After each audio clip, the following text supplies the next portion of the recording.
Hello, हाँ जी, नमस्कार प्यारे विद्यार्थियों। कैसे हो आप सभी? उम्मीद करता हूँ सब ठीक होंगे। और थोड़ा भारत और पाकिस्तान के बीच थोड़ा तनाव चल रहा है, तो आप टेंशन मत लीजिए। बिल्कुल अपनी तैयारी से अच्छे से कीजिएगा, कोई दिक्कत नहीं है। जल्द ही ये जो तनाव है खत्म हो जाएगा। अगर ज़्यादा बात बढ़ती है तो फिर अपन लाहौर तक मिलेंगे सुबह।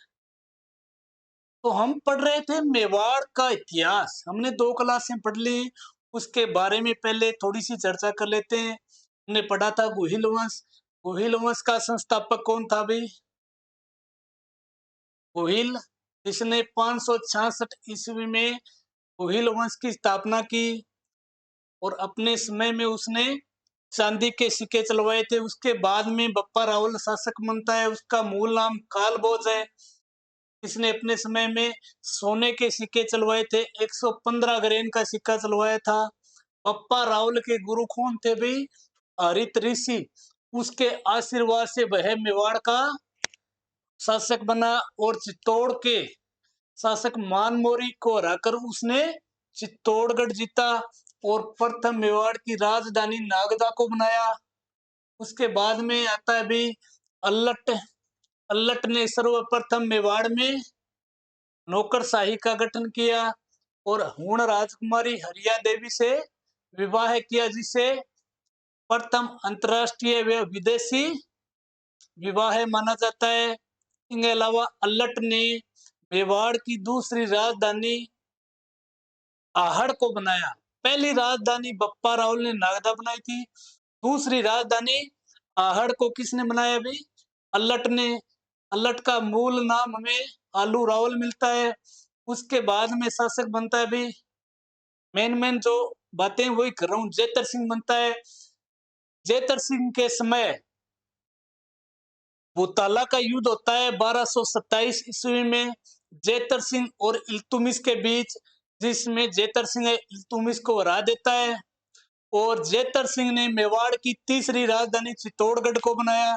उसके बाद तेज सिंह शासक बनता है।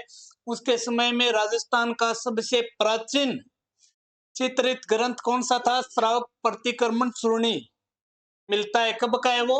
1260 का है। और उसे आहड़ में चित्रित किसने किया भाई? कमल चंद्र नामक है चित्रकार ने। उसके बाद में शासक बनता है समर सिंह। समर सिंह के बाद रतन सिंह शासक बनते हैं। पिछले वीडियो में हमने रतन सिंह को पढ़ा था, इसमें पद्मिनी की कहानी थी। गोरा बादल कौन थे? पद्मिनी के भतीजे। पद्मिनी कहाँ की रहने वाली थी? सिंहल द्वीप, श्रीलंका की गंधर्व सेन व चंपावती की पुत्री थी। और कई इतिहासकार उसे पुगल बीकानेर की भी बताते हैं। और वहां पर हीरामन तोता था, वो कहां पर आ जाता है? पिंजरे से छुड़ने के बाद आ जाता है राजस्थान में। उसे शिकारी पकड़ लेता है। शिकारी पकड़ने के बाद रतन सिंह को सुपुर्द कर देता है। एक दिन ऐसे ही बातों में रतन सिंह की रानी थी पहले एक नागमती, वो नहा धोकर श्रृंगार करके रतन सिंह से पूछ रही है कैसी लग रही हूँ। तो रतन सिंह तो कहता भी आप जैसी दुनिया में नहीं है। तो जो हीरामन तोता है वो मानव की हूबहू नकल करता था। सबसे पहले वो गागरोन में आया था राजस्थान में। वहां के शिकारी ने पकड़ के राजा को सुपुर्द किया। जैसे ये दोनों आपस में बात कर रहे हैं और रतन सिंह जी प्रशंसा कर रहे हैं किसकी? नागमती की, कि आप जैसी तो दुनिया में भी नहीं है। ये सब बातें हीरामन तोता सुन रहा है और बीच में ही टोक देता है कि महाराज सुनो सुनो। रखे रुक जा, बाद में बता दी, इसी के बात है। सुनो, थे तो बहुत ज्यादा बड़ी बात कर दी कि आपसे जैसी ज्यादा सुंदर कहीं पर भी नहीं है। कह के बात बता। कहीं है यहाँ करके सिंहल द्वीप में राजा है भी, एक पुत्री है पद्मिनी, बहुत ही सुंदर है। राजा के मन में विचार उठता है। उसी समय वो निकल जाते हैं सिंहल द्वीप के लिए। और एक राजा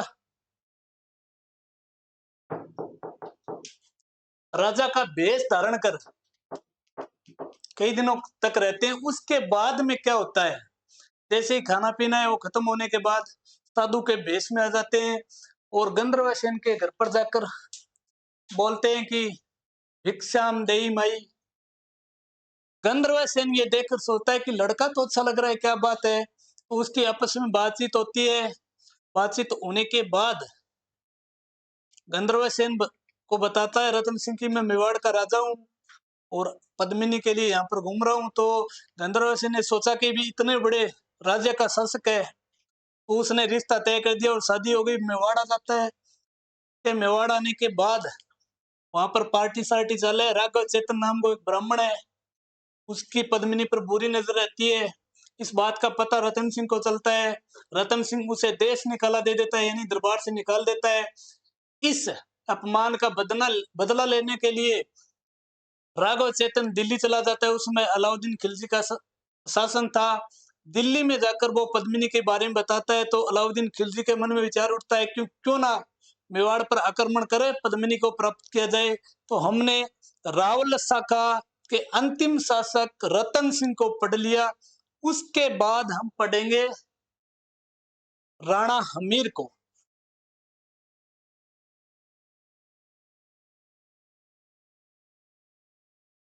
अगर राजस्थान के प्रथम साके की बात करें, राजस्थान का प्रथम साका कब हुआ?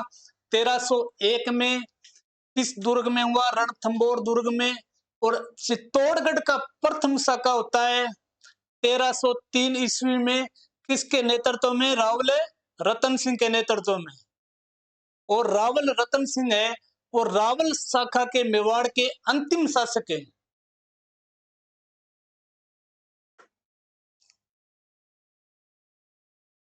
ये हमने पिछले वीडियो में पढ़ लिया। 1303 में चित्तौड़ का प्रथम शाखा होता है।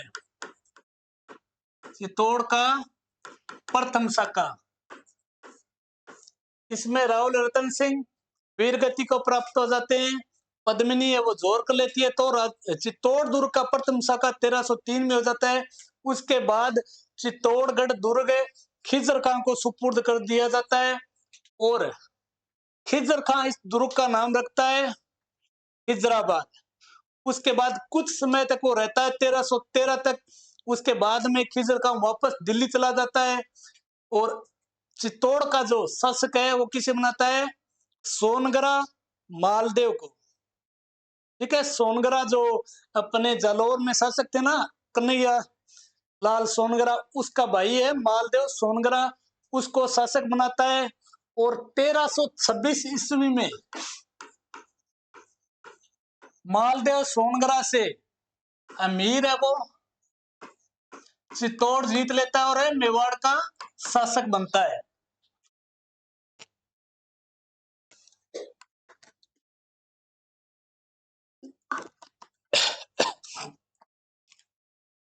अब देखिए भी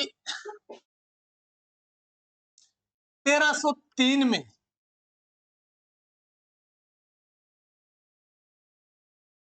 लक्ष्मण सिंह सिसोदिया, लक्ष्मण सिंह सिसोदिया, उसके 7 पुत्र हैं। सबसे बड़ा पुत्र है हरि सिंह। ठीक है, और सबसे छोटा पुत्र है अजय सिंह।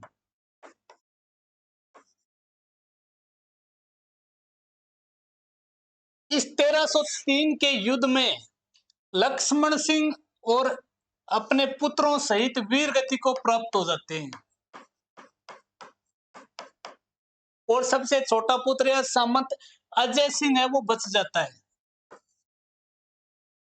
ठीक है, उसके बाद बताते हैं कि एक दिन की बात है, हरि सिंह जी कहीं पे जा रहे थे। उसी समय उसका दोस्त अजय सिंह या भाई या इसे सामंत कहते हैं, वो दोनों साथ में थे। तो कहते हैं कि एक सुंदर सी कन्या मेवाड़ से गुजर रही थी। उसी समय इसने एक टोंट मार दिया।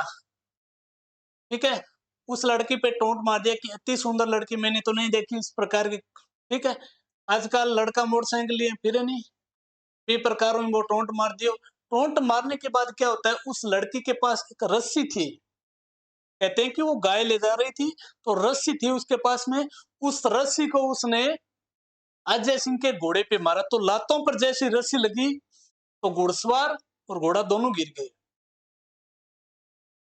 इसकी वीरता को देखकर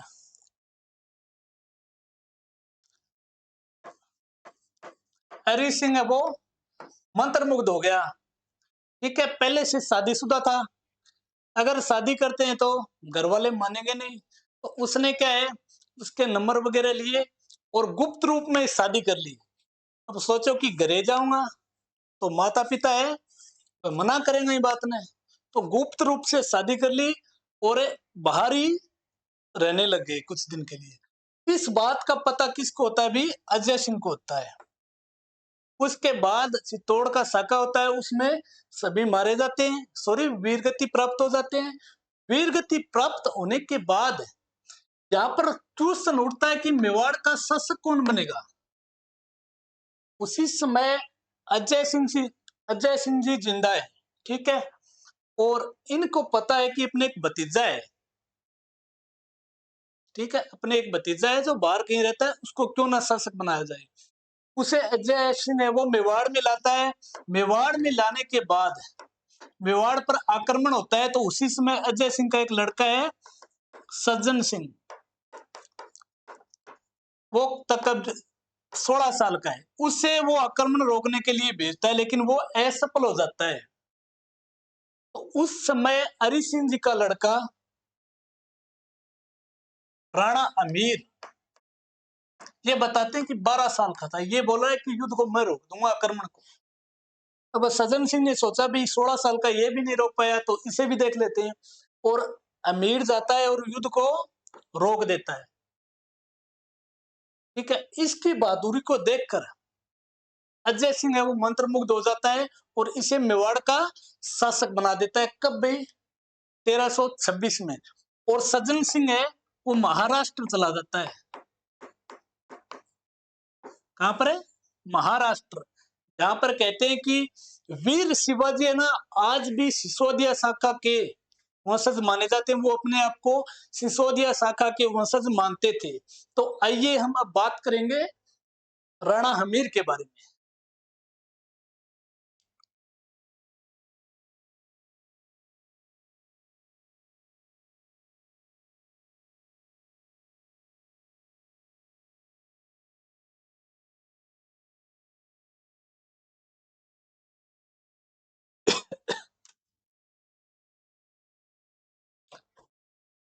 राणा हमीर के समय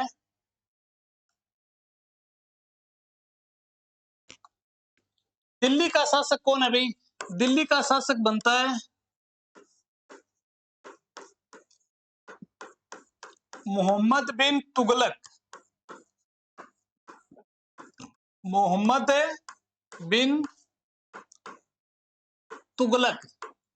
अगर हम स्टोरी पढ़ेंगे, इतिहास पढ़ेंगे, तो थोड़ा सा ये ध्यान में रखना पड़ेगा कि जिस समय मेवाड़ में शासक कौन था, उस समय दिल्ली में किसका शासन था भाई, दिल्ली में कौन है, मोहम्मद बिन तुगलक।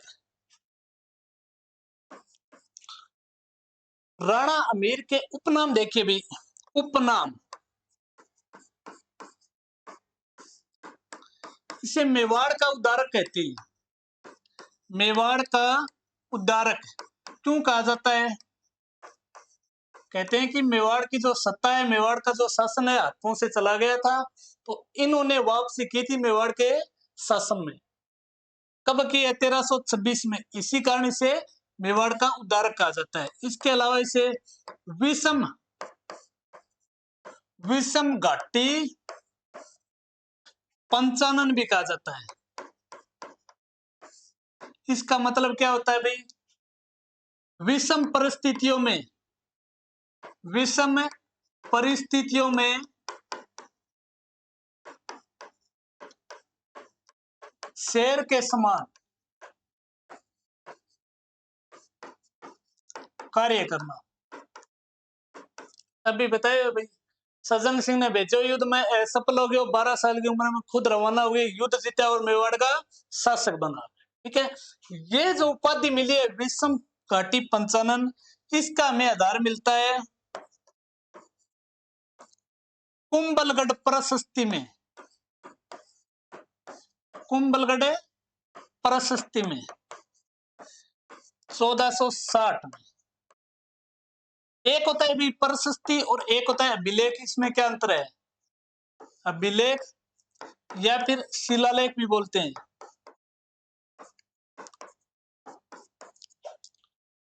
देखिए, प्रशस्ति के बारे में बात करें तो कोई भी राजा की प्रशंसा की गई हो उसे बोलते हैं प्रशस्ति। कुंभलगढ़ प्रशस्ति में राणा कुंभा की प्रशंसा की गई है सर्वाधिक। और अभिलेख या शिलालेख बोलते हैं जो पत्थर पर लिखे हुए हो। ठीक है, कोई भी राजा से संबंधित हो जो पत्थर पर लिखे जाते थे उसे अभिलेख या शिलालेख बोला जाता है। इनके अलावा अपन बात करेंगे तो मेवाड़ में राणा या फिर सिसोदिया, सिसोदिया शाखा के संस्थापकों ने भी राणा अमीर, ये बातें मैं आपको पहले ही बता चुका हूं कि मेवाड़ में एक शासक बनता है रण सिंह या करण सिंह, उसके दो पुत्र होते हैं, एक तो होता है सेम सिंह और दूसरा राहत। सेम सिंह है मेवाड़ में रावल शाखा प्रारंभ करता है। ठीक है, रावल किसे बोला जाता है? जो मेवाड़ में शासक होता था उसका बड़ा जो पुत्र वो रावल लगाएगा, और जो छोटा पुत्र या अन्य ककैतुआ लड़का है उसे क्या बोलते हैं? सामंत या फिर वो राणा लगाएंगे। तो राणा की शुरुआत किसने की थी? राहप ने, और रावल की सेम सिंह ने।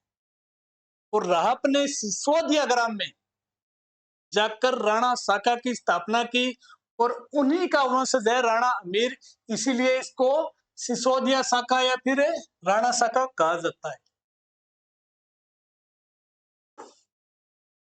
अब इसके समय में, राणा अमीर के समय में देखिए एक युद्ध होता है, सिंगोली का युद्ध। सिंगोली का युद्ध किस किस के बीच होता है भाई? राणा अमीर और मोहम्मद बिन तुगलक। मोहम्मद बिन तुगलक कद हुए कुछ 1336 में हुए भी। अब देखिए, आजकल जो प्रश्न पूछे जाते हैं युद्ध से संबंधित हो कोई और डीपली प्रश्न पूछने लगे हैं। पहले तो क्या पूछते थे? खानवा का युद्ध कब हुआ, हल्दी घाटी का युद्ध कब हुआ, इस टाइप के कॉमन से ऊपर से उठा लेते थे। आजकल आते हैं प्रश्न भूताला का युद्ध कब हुआ, सिंगोली का युद्ध कब हुआ, या फिर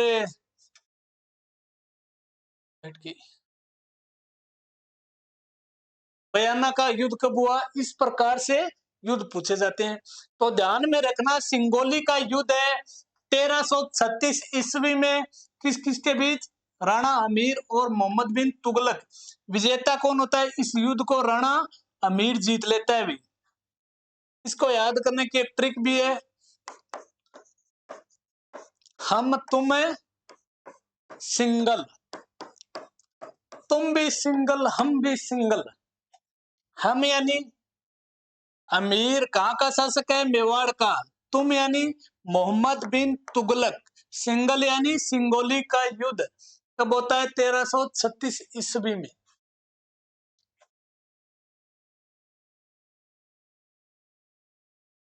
ये अपना कंप्लीट हो गया। नेक्स्ट देखिए, अगला शासक बनता है भाई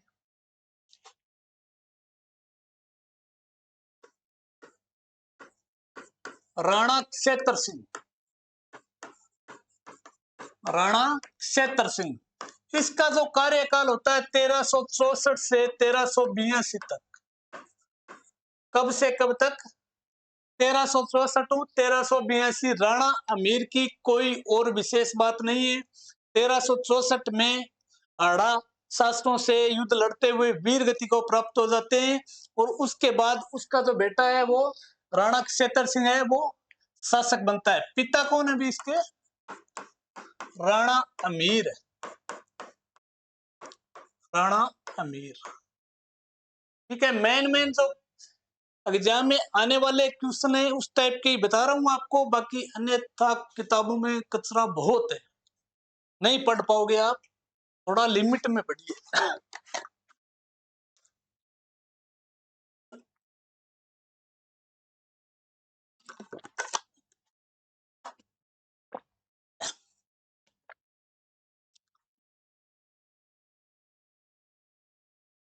देखिए भाई, राणा क्षेत्र सिंह है, इसको कई बार राणा खेता भी आता है, राणा खेता।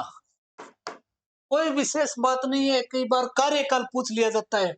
खेता में क्षेत्र सिंह मंत्र के भाई हिंदी में आपने पढ़ा होगा क्ष का, एक होता है तत्सम और तद्भव। अगर संयुक्त स्वर क्ष त्र गे श्र अगर वो आ रहे हैं तो कौन सा है वो तत्सम। क्ष का तद्भव में क्या हो जाता है भाई, ख हो जाता है। बाकी कोई विशेष फर्क को नहीं है, नहीं तत्सम शुद्ध हिंदी है, यानी शुद्ध शब्द कर रहे हो, क्ष का ख हो जाता है, इतना ही फर्क है। राणा खेता ने अपने समय में अजमेर, मांडलगढ़, जहाजपुर इन क्षेत्रों को जीता था भी।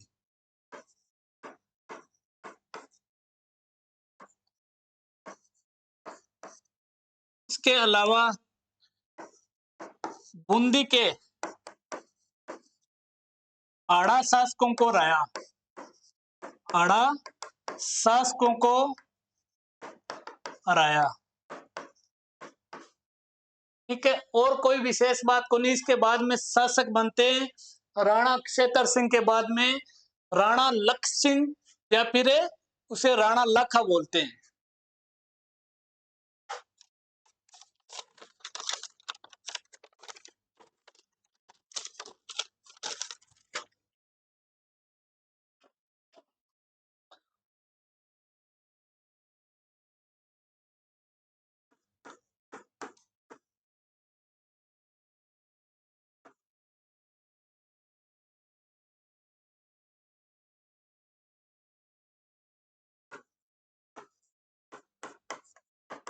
राणा लक्ष्य सिंह या फिर राणा लखा,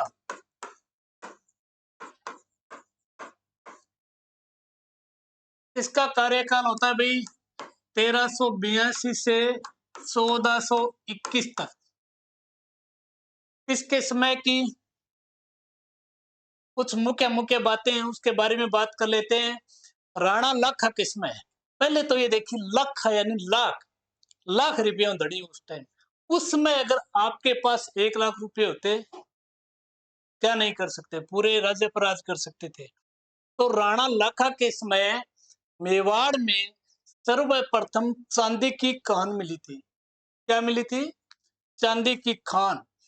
किस शासक के समय मिली थी, लाख रुपया है भी कि नहीं मिले भी, राणा लाखा के समय। इसके अलावा यहाँ पर अपने को देखने को मिलता है कि इन्होंने एक बहुत ही शानदार सा नटनी का चबूतरा बनवाया था। क्यों बनवाया, उसका विस्तार से मैं आगे डिटेल बताऊंगा। और इसके अलावा कहते हैं कि इसने तारागढ़ दुर्ग बूंदी को जीतने की कसम खाई थी कि जब तक तारागढ़ दुर्ग बूंदी को नहीं जीत लेता हूं तब तक खाना नहीं खाऊंगा। तो इनके सामंतों ने सोचा भी ये क्या लफड़ा हो गया, खाना भी नहीं खाएगा। तो उनके सामंतों ने एक तारागढ़ दुर्ग है वो मिट्टी का बनाया। मिट्टी का दुर्ग बनाते ही राणा लाखा से कहा कि आप इस दुर्ग को जीत लीजिए और मन को शांति दीजिए और खाना खा लीजिए। अब राणा लाखा ने सोचा ठीक है, भी कहते हैं कि उस समय मिट्टी को दुर्ग को जीतने के लिए भी एक आड़ा शासक है कुंभकर्ण, वो बलिदान दे देता है अपना। और लगभग कहते हैं कि सैनिक मारे जाते हैं 200 से 300, लेकिन मेन जो है आड़ा कुंभकर्ण है वो अपना बलिदान दे देता है। किस दुर्ग के लिए, तारागढ़ दुर्ग बूंदी के लिए। और नटनी अरे कहानी था ना, बिल्कुल शानदार कहानी है, अति शानदार है, मैं बताऊंगा। तो उससे पहले हम बात करेंगे राणा लाखा की शादी के बारे में। अति अति रोमांचक कहानी है, देखिए।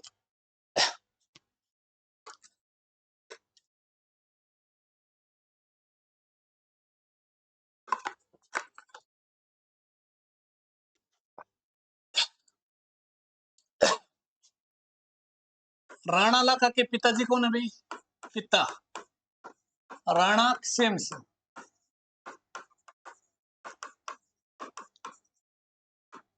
ठीक है।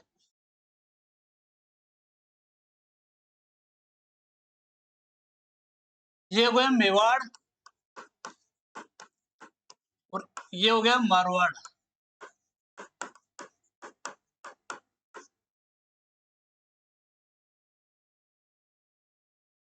मेवाड़ में शासक कौन है भाई? राणा लाखा। राणा लाखा। और मारवाड़ में शासन है रावचूड़ा। रावचूड़ा। इसके एक पुत्र होता है रावचूड़ा के रणमल। रणमल। और इसकी बहन है हंसाबाई। हंसाबाई। और राणा लाखा का बड़ा पुत्र है भाई राणा चूड़ा। राणा चूड़ा। अब देखिए भाई, मेवाड़ के शासक राव चूड़ा ने अपनी पुत्री हंसाबाई का रिश्ता किससे करने के लिए? राणा चूड़ा से करने के लिए रणमल को आदेश दिया कि रणमल, अपनी जो आपकी जो बहन है हंसाबाई, उसका रिश्ता राणा लाखा के पुत्र राणा चूड़ा से किया जाए, इसके लिए आप किसी को भेज दीजिए। उस समय नाइयों की रिवाज थी, दूत बन जाता थी, एक नाइन भेजो नारियल देकर। किसने भेजा है भाई? रणमल ने। किसका रिश्ते के लिए? हंसाबाई के लिए। किसके साथ? राणा चूड़ा के साथ। वो नारियल लेके जब भी मेवाड़ में जा रहा है, मेवाड़ में जाता है, उस समय राणा चूड़ा है वो वहां पर उपस्थित नहीं है, कोई अभियान के लिए बाहर गए हुए। तो राणा लाखा ने पूछा भी, बताइए किस लिए आना हुआ? पहले तो अच्छी तरह से चाय पानी पिलाया, उसके बाद में पूछा साहब ऐसे ऐसे बात है, रणमल ने भेजा है अपनी बहन हंसाबाई के रिश्ता के लिए, नारियल देकर भेजा है हमें। तो राणा लाखा ने कहते हैं कि मजाक ही मजाक में कह दिया कि हम बुढ़ों से अब रिश्ता कौन करे भाई। ठीक है। ये बात जो दूत है वापस जाकर किसको बताता है? रणमल को बताता है। रणमल किसको बताता है? राव चूड़ा को। इस पर 10 मिनट गहन विचार करें। उसके बाद उस दूत को वापस राणा लाखा के पास भेजते हैं और कहते हैं कि हंसाबाई का रिश्ता आपके साथ कर दिया जाएगा, लेकिन एक शर्त पे। राणा लाखा कहते हैं भी बताइए क्या शर्त है? कि राणा लाखा और हंसाबाई को होने वाली जो संतान है वो मेवाड़ का राजा बनेगा। राणा लाखा देखो भाई बुढ़ापे में ब्याह हो रही है, ठीक है कोई बात को नहीं है। राणा लाखा ने वो शर्त मंजूर कर ली और हंसाबाई का विवाह किससे कर दिया? राणा लाखा से। उसके कुछ समय बाद यानी 1.5 साल बाद लड़का होता है, उसका नाम है मोकल। ठीक है। जैसे ये रिश्ता तय होता है, बात का पता चलता है राणा चूड़ा को,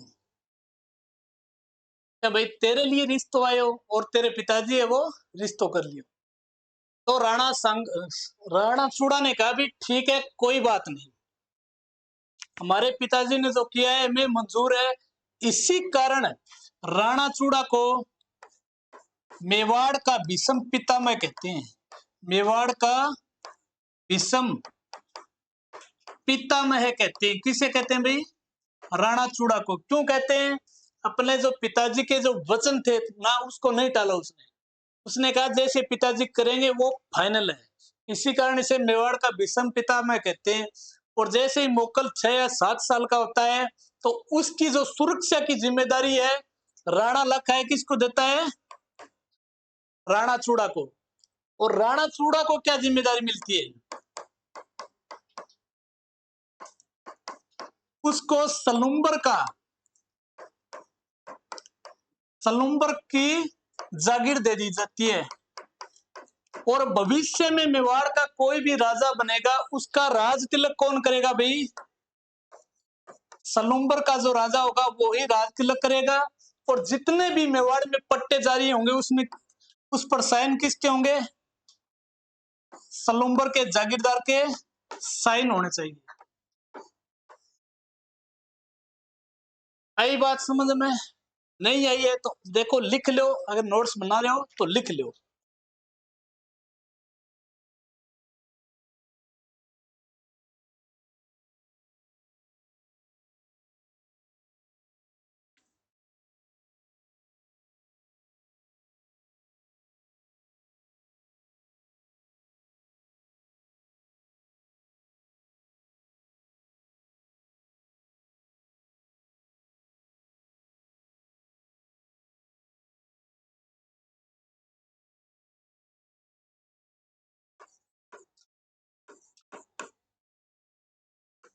राणा लाखा का बड़ा पुत्र कौन है भाई?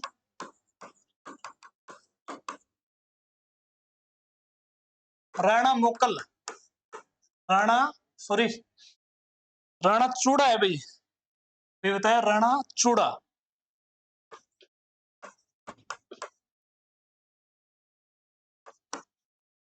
राणा चूड़ा को मेवाड़ का भीष्म पितामह कहते हैं। मेवाड़ का भीष्म पितामह किसे कहा जाता है? राणा चूड़ा। क्यों कहा जाता है, अभी आपको स्टोरी बताइए।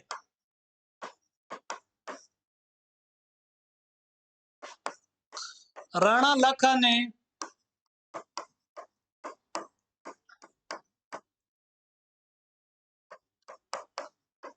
मारवाड़ के शासक रणमल की बहन हंसाबाई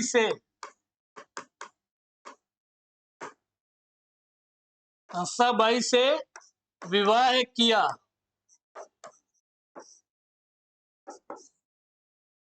उससे उत्पन्न संतान का नाम क्या भाई? राणा मोकल। हंसाबाई का पुत्र, हंसाबाई का पुत्र।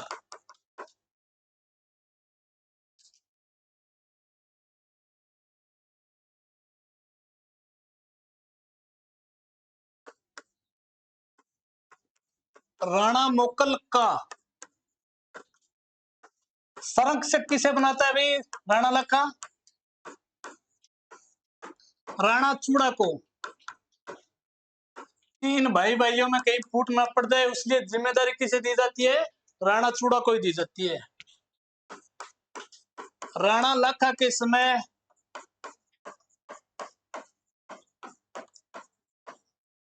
मेवाड़ में जावर क्षेत्र में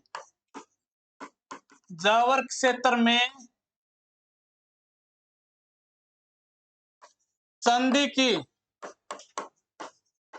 की खान मिली।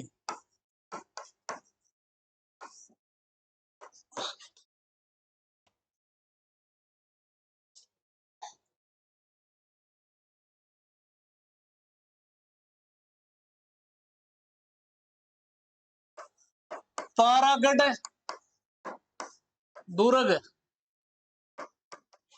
कहां पर है अभी? बूंदी। तारागढ़ दुर्ग बूंदी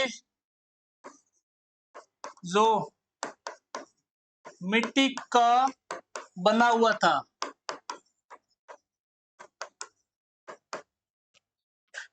उसे राणा लाखा ने जीता।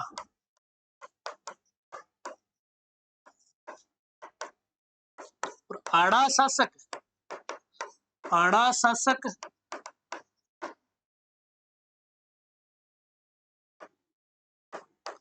कुंभकर्ण आड़ा ने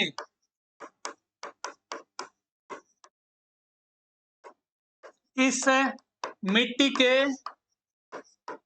दुर्ग की रक्षा करते हुए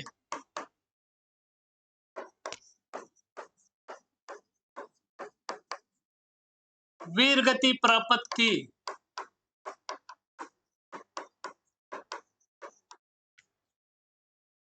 ठीक है, इनके अलावा देखो राणा लाखा के समय पिछोला झील का निर्माण हुआ था। पिछोला झील में एक नटनी का चबूतरा है।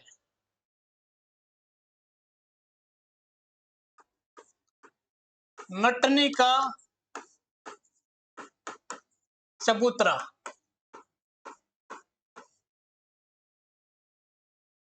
किसकी याद में बनाया गया था भाई? कहते हैं कि राणा लाखा के समय नटनी नाम की एक नचनिया थी, ठीक है, जो नाचने वाली होती है, शानदार। कहते हैं कि राणा क्या उसके साथ अच्छे संबंध थे, लेकिन किसी कारणवश से उसके संबंध बिगड़ गए। तो राणा ने सोचा कि भाई ये सारी पोल है वो खोलेगी सबके सामने, और मेवाड़ का राजा हूं तो अच्छी बात नहीं है। उसने क्या है, नटनी को बोला कि पिछोला झील थी, उसमें उस पे रस्सा बांध दिया कि इस साइड से रस्सा पकड़ो और उस साइड पार करो। अगर आप ये कर देती हो तो मैं मेवाड़ का आधा राज्य आपका दे दूंगा, ठीक है। आ बात लिखित में हुए। नटनी का भी मंजूर है, मेवाड़ को आधो राज्य मिले तो रस्सा प्रैक्टिस कर ली। जिस दिन प्रतियोगिता ही बी दिन फुल कॉन्फिडेंस में नटनी के रस्से पर चढ़ी और पार करने की कोशिश कर रही। कहते हैं कि उसी समय पिछोला झील के आधे भाग में आने के बाद राणा लाखा ने अपने सामंतों को आदेश दे दिया कि रस्से को काट दिया जाए, और उसी समय रस्से को काट दिया और नटनी की मृत्यु हो गई। उसके बाद कहते हैं कि उसकी याद में राणा लाखा ने चिड़ी मार नामक बंजारे से नटनी का चबूतरा बनवाया था। ध्यान में रख लेना, नटनी का चबूतरा किसके कार्यकाल में बनाया? राणा लाखा के कार्यकाल में। किसने बनाया भाई? चिड़ी मार नामक बंजारा।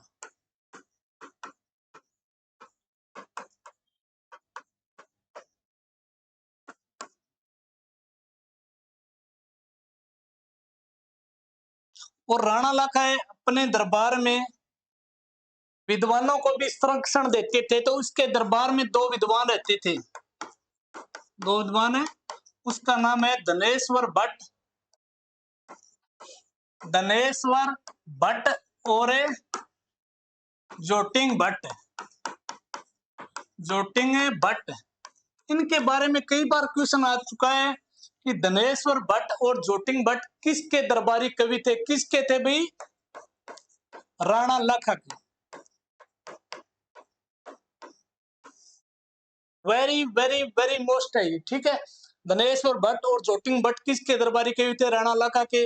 राणा लाखा के दरबारी कवि कौन थे? धनेश्वर भट्ट और जोटिंग भट्ट।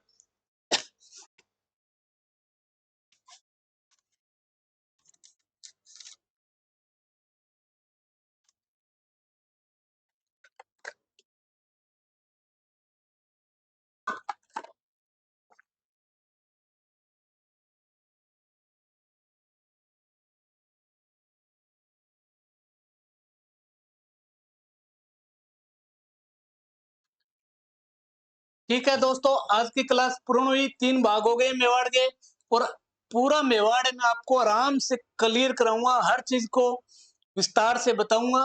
तो लाइक शेयर एंड सब्सक्राइब जरूर कीजिए। Thank you.